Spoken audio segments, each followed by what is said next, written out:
Hello guys, welcome to Jaya tutorials. मैं हूं संदीप और आज हम इस वीडियो में बात करेंगे जो इंडियन गवर्नमेंट ने 20 लाख करोड़ रुपीस का पैकेज डिक्लेयर किया है उसके होने वाले बेनिफिट्स। तो सबसे पहले तो आपको ये जानना ज़रूरी है कि इंडिया में पॉलिसीज़ किस प्रकार रन होती है। तो सबसे पहला पॉलिसी आती है हमारी फिस्कल पॉलिसी, जो कि मिनिस्ट्री ऑफ फाइनेंस के अंडर में रन होती है और जिसके दो इंपॉर्टेंट पैरामीटर्स होते हैं। वो है first one is the taxes and second one is the spending. तो टैक्सेस वो होते हैं जो कि ऑर्डिनरी पब्लिक और बिजनेसेस से जो कलेक्ट किए जाते हैं वो किसी भी प्रकार के हो सकते हैं, तो वो सभी टैक्सेस होते हैं। और गवर्नमेंट की स्पेंडिंग्स इन वेरियस डिपार्टमेंट्स, उसे हम स्पेंडिंग्स कहते हैं। और सेकेंड वन रन होता है वो है मॉनेटरी पॉलिसी, जो कि आरबीआई के अंडर में रन होता है। अब मॉनेटरी पॉलिसीज़ में क्या होता है कि कैश फ्लो जो होता है हमारी कंट्री का, वो मैनेज किया जाता है। साथ ही साथ में इन्फ्लेशन वगैरह जैसे फैक्टर्स होते हैं वो सभी वहाँ पर कंट्रोल किए जाते हैं। अब रिजर्व बैंक के अंडर में साथ ही साथ में रिजर्व बैंक के अंडर में दो दो और सेक्टर्स आते हैं। वो एक banking sectors and second one is NBFC sector. अब बैंकिंग सेक्टर्स में दोनों भी बैंक्स आते हैं, like a private bank and public banks.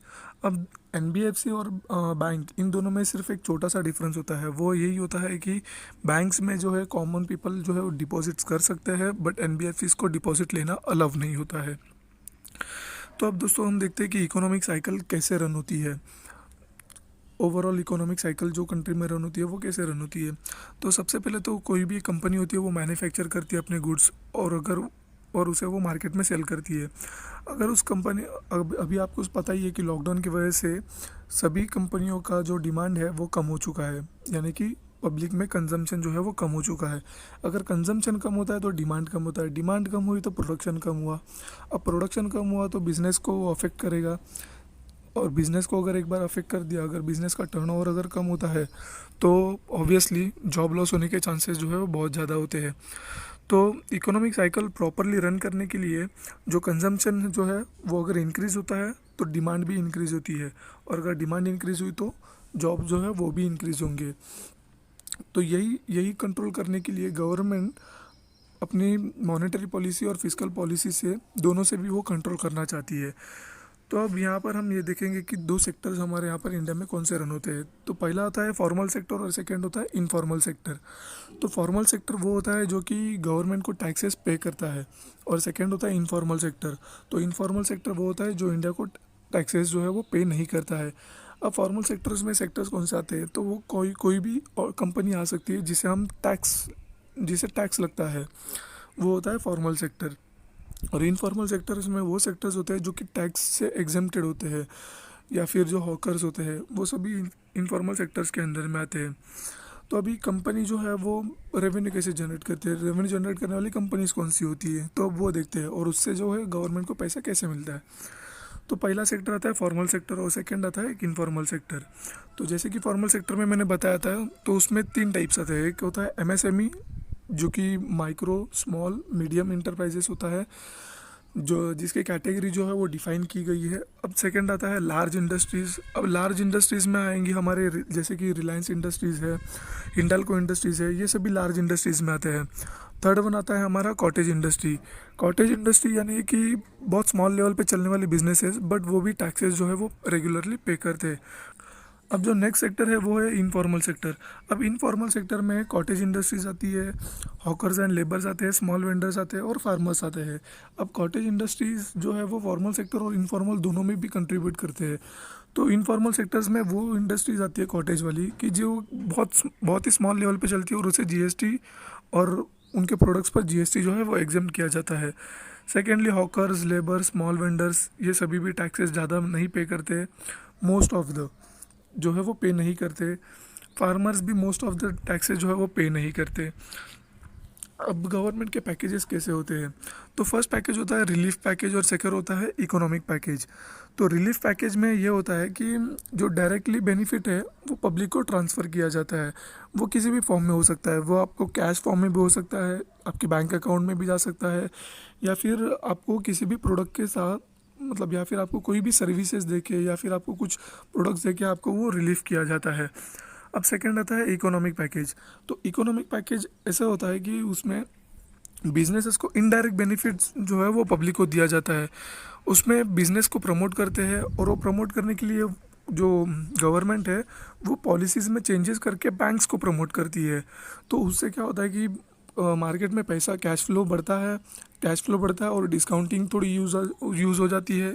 यानी कि कुछ किसी भी प्रकार की, मान लीजिए कि किसी कंपनी को एमएसएमई वगैरह सेक्टर्स में कोलैटरल सिक्योरिटीज़ को एग्जाम करना, ये सभी चीज़ें जो है वो दे के कैश फ्लो जो है बढ़ाया जाता है और मैन्युफैक्चरिंग एक्टिविटीज़ को बढ़ावा दिया जाता है। तो गाइस हम अब देखते हैं कि जो 20 लाख करोड़ रुपीज़ का पैकेज दिया है उसका पार्ट 1 में क्या क्या दिया था। अब गाइस मैं इसमें आपको फिगर्स के बारे में ज़्यादा बताऊंगा नहीं, क्योंकि फिगर्स यहाँ पर दी गई है, आप वीडियो को पॉज करके वो आप एक बार पढ़ सकते हो।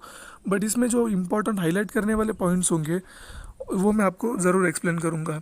तो यहाँ पर अगर हम हाईलाइट्स की बात करते हैं तो गवर्नमेंट ने पार्ट 1 में सबसे पहले तो एमएसएमई सेक्टर को रिलीफ दिया है। वो रिलीफ किस प्रकार है कि उन्हें अगर कोई भी कंपनी को अगर कोलैटरल सिक्योरिटीज़ अगर उनकी नहीं है या फिर उनकी क्रेडिट रेटिंग कम है तो उन्हें भी यहाँ पर वो लोन अवेल करने वाली है। तो ये एक प्रकार का रिलीफ ना बोलते हुए सिर्फ क्रेडिट फैसिलिटीज़ जो है वो उन्होंने अवेलेबल करके दी है। साथ ही साथ में एमएसएमई सेक्टर्स में जो कोई अच्छे रेटेड कंपनीज़ है उनमें वो अपने पैसे भी निवेश करेंगी जिनसे कि उन्हें रिटर्न्स मिल सकते हैं। साथ ही में ईपीएफ के रेट जो है वो भी डिडक्ट कर दिए गए हैं 12% से 10% तक। 12% था पहले, यानी कि अगर मान लीजिए आपका अगर 120 रुपये अगर ईपीएफ के साथ ईपीएफ के लिए कंट्रीब्यूशन जाता था तो एम्प्लॉयर को भी 120 रुपये कंट्रीब्यूशन देना पड़ता था। अब उन्होंने वो ड्रॉप डाउन करके 10% किया है, यानी कि अभी आपके अकाउंट से अगर 100 रुपये गए तो कंपनी के अकाउंट से भी 100 रुपये ही जाएंगे। इससे जो है वो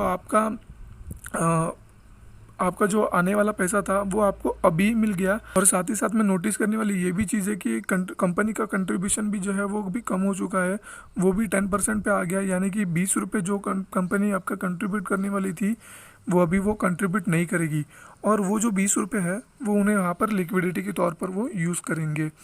साथ ही में जो एनबीएफसीज है उनके लिए भी पार्शियल क्रेडिट गारंटी जो है वो यहाँ पर गवर्नमेंट अवेल करने वाली है।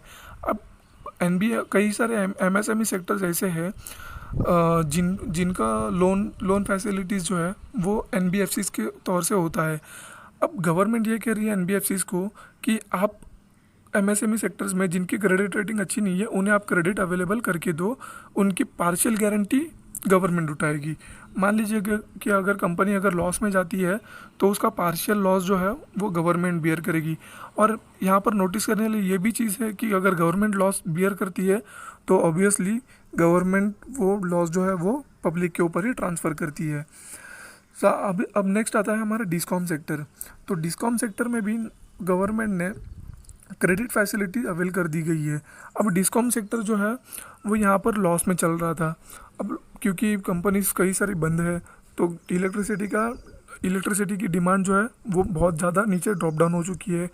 बट इलेक्ट्रिसिटी में एक चीज़ होती है कि जो प्रोडक्शन जो होता है वो उसे हम बंद नहीं कर सकते और उसे हम कहीं पर स्टोर भी करके नहीं रख सकते, वो कंटिन्यूस चलना ही होता है। तो उसकी वजह से जो कंपनीज को जाने वाली इलेक्ट्रिसिटी है वो कम हो चुकी है और जो होम अप्लायंस के लिए जाती है वो ज़्यादा बढ़ गई है।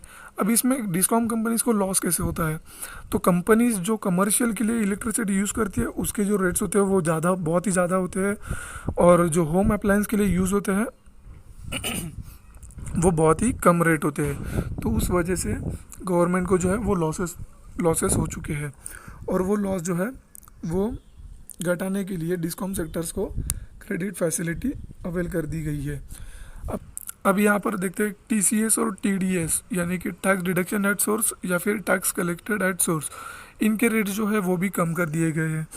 अब ये रेट्स कम कर दिए हैं पर आपको टैक्स तो भरना ही पड़ेगा एनी हाउ, अगर आपकी लायबिलिटी बनती है। और मान लीजिए कि अगर आपका लायबिलिटी जो है वो कम बनती थी तो आपको पैसे रिफ़ंड के तौर पर मिल जाते थे, तो वो आपके फ्यूचर वाले पैसे जो है वो आपको अभी यहाँ पर यूज़ करने के लिए मिलेंगे। अब यहाँ पर गवर्नमेंट का एम क्या है कि यहाँ पर सभी के सभी रेट जो है वो कम करके जो गवर्नमेंट को पैसे मिलने वाले थे वो उनको वो फ्यूचर में पैसे मिलेंगे, ये सोच के आपके पास पैसे रहेंगे तो आप उसे कंज्यूम करेंगे। किसी भी प्रकार से। और अगर कंजम्पशन बढ़ता है तो कंपनीज की डिमांड भी बढ़ती है, डिमांड बढ़ने से जॉब की सिक्योरिटी जो है वो भी बरकरार रह सकती है। तो ये कंपनी का एक एम है। अब नेक्स्ट पार्ट में जो है वो आता है हमारा free food grain supply for migrant workers. ये जो है ये कंपनी ने डायरेक्ट रिलीफ के तौर पर डिक्लेयर किया है, जो कि 3,500 करोड़ रुपीज़ है। और बाकी जो भी है वो सभी के सभी क्रेडिट फैसिलिटीज़ अवेलेबल करके दी गई है गवर्नमेंट ने। अब पार्ट 3 में भी जो है वो भी सेम, उन्होंने सभी की सभी क्रेडिट फैसिलिटीज़ जो है वो अवेलेबल करके दी गई है।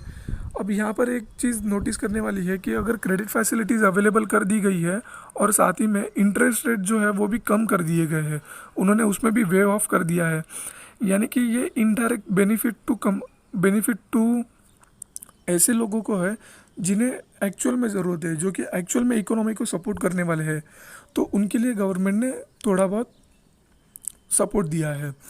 तो यहाँ पर इनडायरेक्ट लॉसेस जो है वो गवर्नमेंट को होने ही वाले हैं। मान लीजिए कि अगर आपको गवर्नमेंट ने कोई कोई फॉर एन एग्जांपल अभी किसान क्रेडिट कार्ड में 7% रेट ऑफ इंटरेस्ट जो है वो चार्ज किया जाता था, तो अब यहाँ पर उन्होंने ड्रॉप डाउन कर दिया 4% को। यहाँ पर यानी कि गवर्नमेंट को 3% जो है वो इंटरेस्ट का लॉस तो होने वाला है। तो इस प्रकार पार्ट 3 में यहाँ पर क्रेडिट फैसिलिटीज़ की उन्होंने बात की गई है। अब पार्ट 4 जो एंड 5 जो है वो यहाँ पर डायरेक्टली बेनिफिट टू पब्लिक है। अब यहाँ पर सबसे पहले तो उन्होंने दिया है कि वायबिलिटी गैप फंडिंग। अब वायबिलिटी गैप फंडिंग होती क्या है? तो वायबिलिटी गैप फंडिंग यानी कि ऐसे गांव, ऐसे खेड़े जहाँ से गवर्नमेंट को पता है कि रेवेन्यू तो आने वाला है नहीं, बट फिर भी वो जो है वो चीज़ें नेसेसरी है। तो जैसे कि गांव में रोड्स बनाना, ये सभी चीज़ें वो करती है। और साथ ही साथ में अभी गवर्नमेंट ने मनरेगा स्कीम जो है उसमें भी कुछ अलोकेशंस किए हैं। इससे जो है जो कि जिनको एक्चुअल में काम करना है और उन उन मज़दूरों के लिए ये स्कीम जो है उससे उन्हें रोज़गार मिलेगा।